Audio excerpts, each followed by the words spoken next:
Thanks for starting your week with us. Hello and welcome to Business Daily. I'm Ijun in Seoul. Let's get started with a look at today's highlights. Review sessions are ongoing to get the extra budget bill ready for a vote in the National Assembly on Tuesday, with rival lawmakers still at odds over the budget. The government lays out measures to lessen the burden on small businesses following its decision to raise the minimum wage by over 16% from this year. These stories and more coming right up.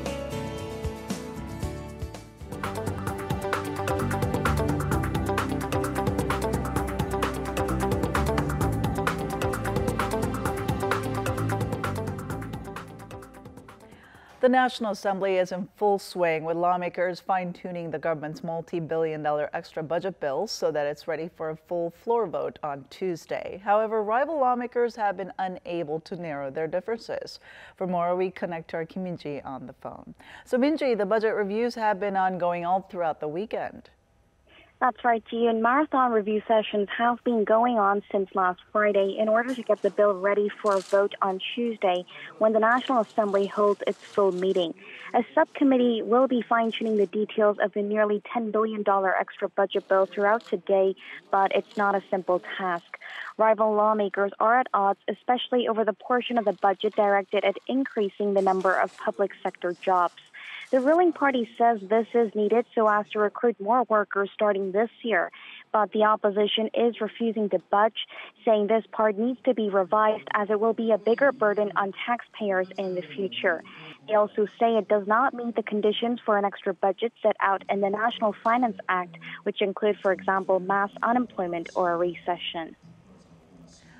Well, it seems like the last-minute crunch talks could be tense, with only a day left before tomorrow's plenary session. And I understand confirmation hearings are also underway for President Moon's nominee for the chairman of the Financial Services Commission. Yes, that's right. In the hot seat today is Choi Jong-gu, tapped to head the Financial Services Commission.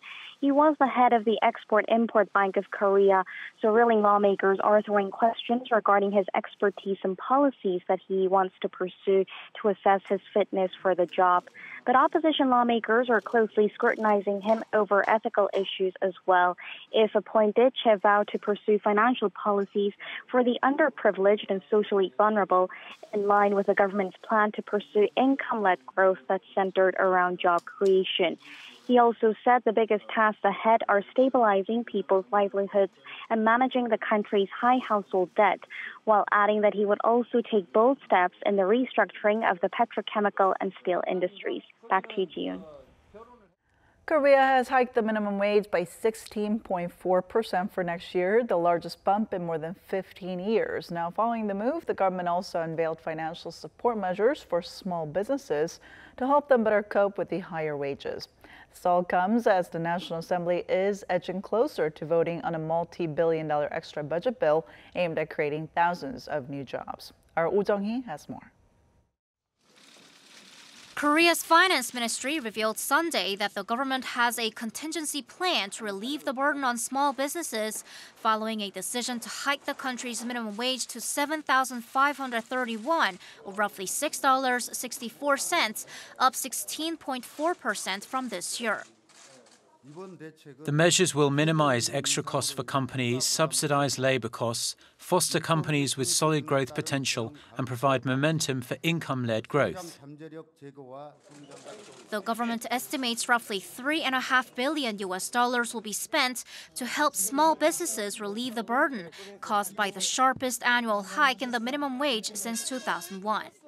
The government also said it would devise measures to give tax breaks to them, including lowering credit card processing fees and value-added tax. President Moon Jae-in has sought to sharply raise the minimum wage with the aim of addressing income disparities and boosting economic growth through job creation and increased household revenue. However, business groups have expressed concern over a hike topping 16%, saying it could worsen business conditions and hamper job creation. The minimum wage decision comes as the National Assembly's Budget Committee is fine-tuning and accelerating its deliberations on a supplementary budget bill worth some $10 billion. A long-delayed review of the extra budget began last Friday when the opposition parties lifted their boycott of parliamentary activities, a day after President Moon's controversial pick for labor minister withdrew from consideration. President Moon has been pushing for the additional budget to bankroll his plan to create jobs largely concentrated in the public sector. The extra budget bill is expected to be put up for a full-floor vote on Tuesday. Oh Jung-hee, Business Daily. Research has found that more than 44 million Americans have a side job to supplement their income. And as our Lee Joo-young tells us, most of them are millennials, and more than half are using the extra earnings to pay for living expenses. Take a look. At the Telegraph Cafe in New York City, 29-year-old Jonathan Rivera is busy serving up a latte. But his job as a barista and cashier at this cafe in the Chelsea neighborhood of Manhattan is not his main occupation. It's his so-called side hustle to his primary job as a waiter at a restaurant. The reason I have two jobs is because I really do need to make ends meet. I have bills to pay, I have expenses, I have my pet. So it's, you know, it's important. It's something that I'm used to, and it's something that I see it's very common. Like, I have many friends that have this same thing. They have two jobs, so it's a normal thing for me. Rivera is far from alone. A recent survey from Bankrate, a financial services firm, has shown that more than 44 million Americans work more than one job. So we found that the age group most likely to have a second job are younger millennials. 28% of people between the ages of 18 and 26 say they have a side hustle, which is a way to make extra money other than your primary source of income. Technology has allowed many tech-savvy millennials to turn extra time into extra pocket money by connecting their services to clients they otherwise may not know. But the same research shows the extra pocket money of more than half of those hustlers goes straight toward bill payments and not used as disposable income. They're the generation known for drowning in student debt, so I think that for a lot of younger millennials, a second job is likely necessary to pay down that debt faster. According to U.S. Census Bureau estimates last year, millennials have exceeded baby boomers to become the country's largest living generation. And as they're estimated to hold more than $1 trillion in debt, much of that in record-high student loans, many are watching whether changing spending habits could become a drag on the wider economy. Lee Joo-young, Business Daily.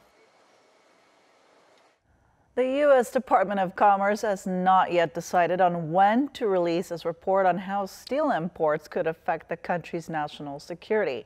This is according to a White House official during a phone briefing on Sunday. Speculation is ongoing that Washington could introduce new anti-dumping measures on imported steel following the report's release. The report was originally scheduled to be ready for U.S. President Donald Trump's review last month after he ordered an investigation into the matter back in April. Meanwhile, the White House has announced a week of showcases dubbed the Made in America Week to promote manufacturing in America. The event will kick off in an exhibition of products made in each of the 50 U.S. states in the spirit of President Trump's America First campaign from last year's election period. On Wednesday, Trump is set to issue a declaration on why it's important to keep jobs and factories in the U.S. before commissioning a new nuclear-powered aircraft carrier at the end of the week.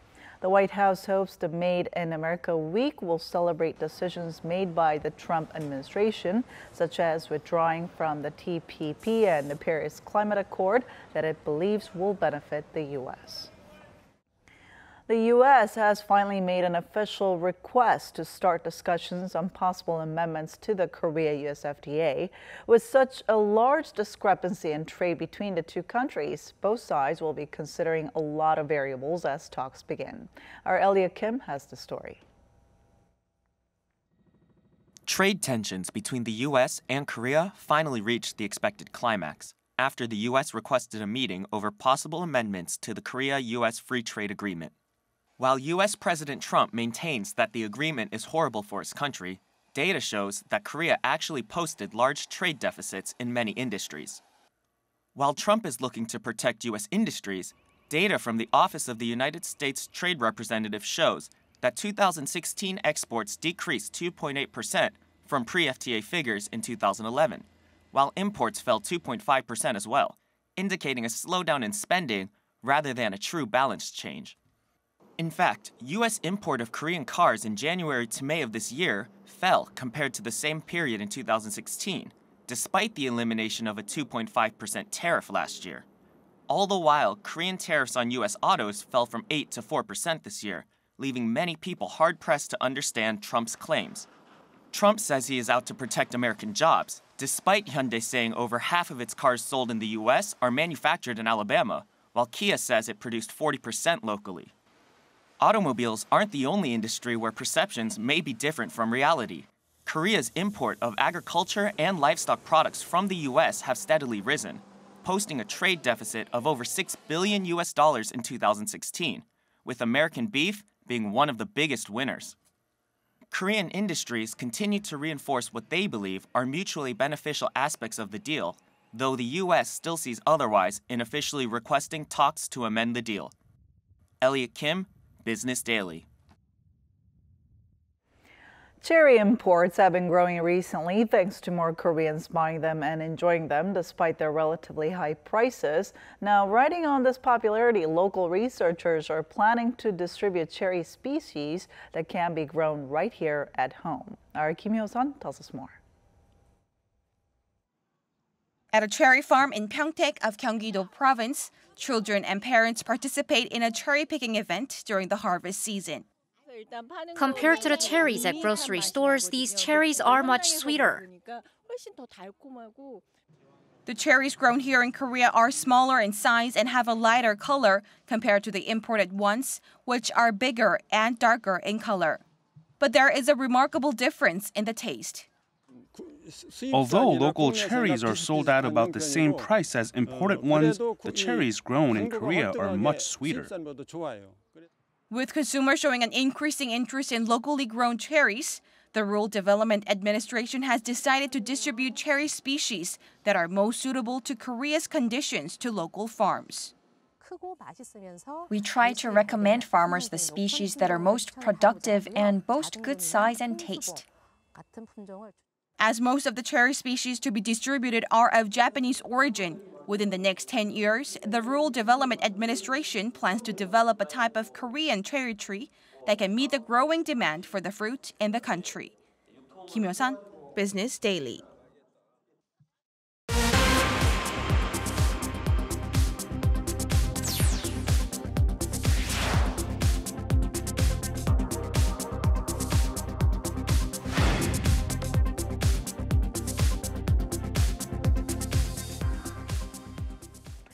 The Korean equity market looks like it's off to another warm start. Tech shares that have led recent gains rallied once more to underpin the wider market. We're now joined by our markets contributor Jae-mi Kim from the Korea Herald to tell us more about today's stock market action as well as upcoming market events in the week. Hello, Jae-mi. Hello. All right, so how did the Korean stock market perform on the first day of this week? Looks like we're off to a bullish week, tracking the gains on Wall Street, where the S&P 500 closed at a record high. Here in Korea, the benchmark Kospi rose 0.42% to close at a record high of 2425.10, while the tech-heavy Kosdaq also gained 0.88% to close at 659.89. Now, adding to this positive investor sentiment is the figures that we had today on China's economic growth rate, which stood at 6.9% for the second quarter, and this was higher than the Bloomberg market estimates. Well, at one point in morning trading, the Kospi index actually hit 2430, but this was after it hit its previous record of 2422.26 on July 13th. After a while, the stocks edged down, and towards the end, it closed at 2425.10. And of course, as you said, IT and finance stocks led the gains. Number one market cap Samsung Electronics rose just short of 0.5%, slightly over 2.53 million won, while SK Hynix edged up to 71,201. And Samsung C&T and Samsung Life were also among the gainers. And steelmaker POSCO was up nearly 1% on the news of a pickup in the Chinese economy. However, there was a key declining stock, and that was Korea Aerospace Industries, and that's the country's only aircraft manufacturer. A criminal investigation has been launched into this company, and it looks like this is eating into the stock prices. Shares fell more than 11%. Now, then, what market events are lined up for this week? Sure. Many eyes will be on the U.S. job claims due out on Thursday local time. Last week, U.S. stocks closed on a bullish note after Janet Yellen hinted that the Fed would be raising rates gradually. How the jobless claims turn out will be another cue for U.S. stocks, and this, of course, will have an effect on Korean stocks as well. Last week, the number of Americans filing for unemployment benefits fell for the first time in a month, in an indication of labor market strength. However, other economic data, such as consumer and retail prices, came out a bit weak. And it looks like there are a few big events coming up here in Korea as well, starting with the finance strategy meeting. What can we expect there? Sure. The biggest event for the Korean economy this week is expected to be the first national finance strategy meeting, and that's going to be commencing on the 20th. The two-day meeting will be the first step in setting the tone for Moon Jae-in administration's budget policies for the next 5 years. And of course, all cabinet members will be attending this meeting.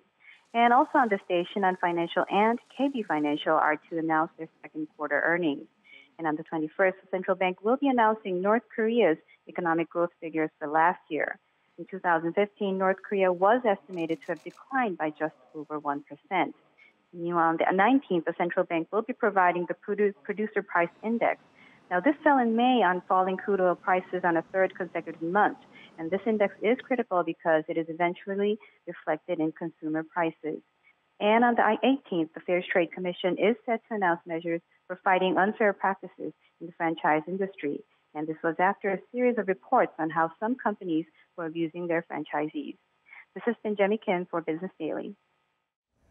In news that could bring cheer to investors, China's economy grew more than expected in the second quarter. The country's National Bureau of Statistics reported Monday that Beijing's GDP growth in the April to June period was seen at 6.9% on year, beating analysts' forecasts by 0.1%. Pointing to further signs of improving economic health, China's steel output rose 5.7% to a record 73.2 million tons in June compared to a year earlier. Investments in fixed assets and properties also posted steady growth this year from January to June at 8.5%. Market watchers say the latest data from the world's second largest economy could also encourage growth in the wider global economy. A California judge has failed to reach a decision last Friday on Western Digital's injunction request to block the sale of Toshiba's memory chip division. Toshiba has been scrambling to sell its flash memory unit to cover losses from its nuclear reactor business. Western Digital says Toshiba needs their consent, which they haven't given, to put up its chip business for sale, since it is a joint venture between the two companies. Western Digital is also contesting the case in an international arbitration tribunal. The U.S. judge proposed requiring Toshiba to give Western Digital 2 weeks' notice if a sale was imminent prior to the arbitration. The judge has also ordered both parties to return to court on July 28th to discuss the matter further. In a statement released by Western Digital, CEO Steve Milligan called the latest court developments a victory for his firm. Export prices of semiconductors, Korea's main export item, rose to a new record high in June. The Bank of Korea says prices have risen more than 14% from last December to their highest level in 2.5 years, largely due to the global economic recovery. The upward trend is in contrast to that of Korea's overall price growth in exports, which was 2% lower in June compared to the end of last year. It has been several years in the works, but Korea's main gateway, Incheon International Airport, is just a few months away from its opening its second terminal to handle the growing number of passengers using the airport. Officials say Terminal 2 will be up and running ahead of next year's Winter Olympics in Pyeongchang. Our Park Ji-won reports. Incheon International Airport's new terminal building is scheduled for completion by the end of September. After a roughly 12-week-long trial period, the new terminal will be open to the public from January next year, just in time for the 2018 Pyeongchang Winter Olympics, which kick off the following month. 4 airlines, Korean Air, Delta Airlines, Air France, and KLM Royal Dutch Airlines, will move into the new terminal. The terminal, which is 5 stories above ground and 2 underground levels, will be equipped with 22 state-of-the-art full-body scanners, capable of detecting dangerous materials that cannot be picked up by metal detectors.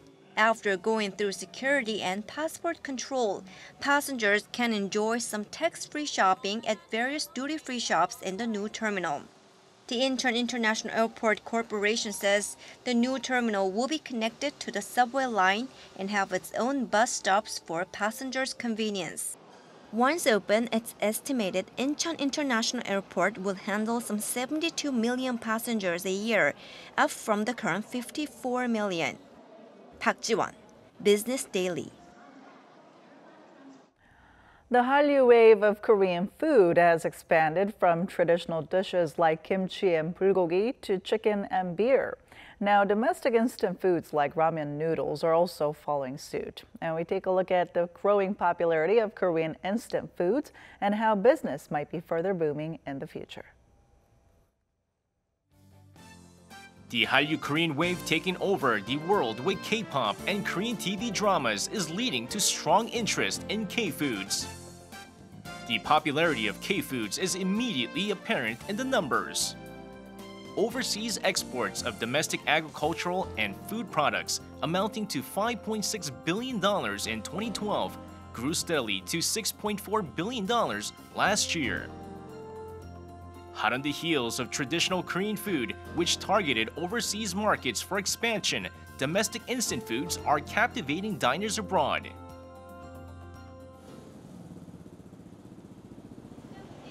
The most beloved instant food overseas is ramen, or instant noodles. Having made its way from Japan and China in Asia to the southernmost point of Chile's Punta Arenas on the opposite side of the globe, domestic ramen enjoyed record-breaking exports last year. Korea's top ramen producer is exporting to 100 countries around the world. Thanks to its addictively spicy flavor, exports and sales recorded by overseas branches reached $631 million last year. The secrets to the success included developing menus to cater to local tastes. For example, one domestic instant noodle product that is overwhelmingly popular in Russia was often enjoyed with mayonnaise and sausages by Russian diners. Reflecting this trend, the company released a product which includes mayonnaise sauce. One instant noodle dish with no broth and a spicy flavor gained attention through social media as foreign diners uploaded videos of attempts at eating it. This led to more than a 4-fold increase in sales overseas within a year. The positive thing is that various Korean instant foods are prepared through their methods, and companies can gather their opinions through their methods and diverse evaluations. They also act as a bridge for localization through their own preparations. Frozen foods are also popular abroad, especially frozen dumplings. One frozen dumpling product developed by a domestic producer has emerged as a global brand in the US and China by tailoring to local demands. In the US especially, it has taken the top slot for market share in just 4 years since its release. Dumpling factories have been built in Korea, China, and the US for local production and sales. Frozen food companies in Vietnam and Russia were recently acquired to prepare for expanded operations. In addition to aggressive investment for local production and marketing, the high-end nature of Korean dumplings and locally appealing flavors led to this success. The company, currently ranked 5th in the global dumpling market, plans to continue its local adjustment strategy beyond the US and China to expand to Europe and Southeast Asia, aiming to take first place by 2020. Americans prefer cilantro over the leeks that Koreans favor, so developing dumplings using cilantro or with a chicken base to reflect its popularity over pork could be seen as a fine accomplishment. In China as well, locally tailored products are being developed and sold to reflect the Chinese preference for products with corn, cabbage, or various vegetables and dumplings. The Hallyu trend of instant foods is highly meaningful in terms of the globalization of Korean food. Experts say that for the Hallyu food wave to continue, the government's role is also important. Korean culture is being exported to many countries around the world in the form of K-pop, TV dramas, and movies. Young generations who have experienced that culture will naturally show an interest in Korean food. Expanding this interest by developing and exporting products tailored to their taste will certainly contribute to the development of Korea's food market.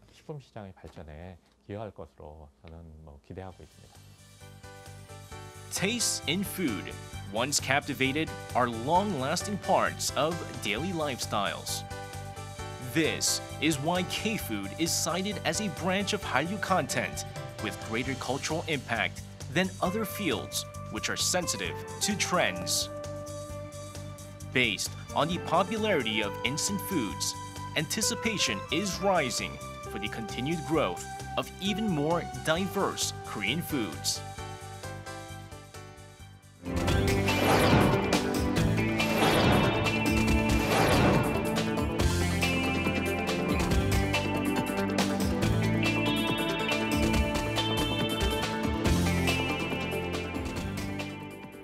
And that wraps it up for today. Thanks for watching. We'll be back tomorrow with more at the same time, same place for your Business Daily. Until then, goodbye.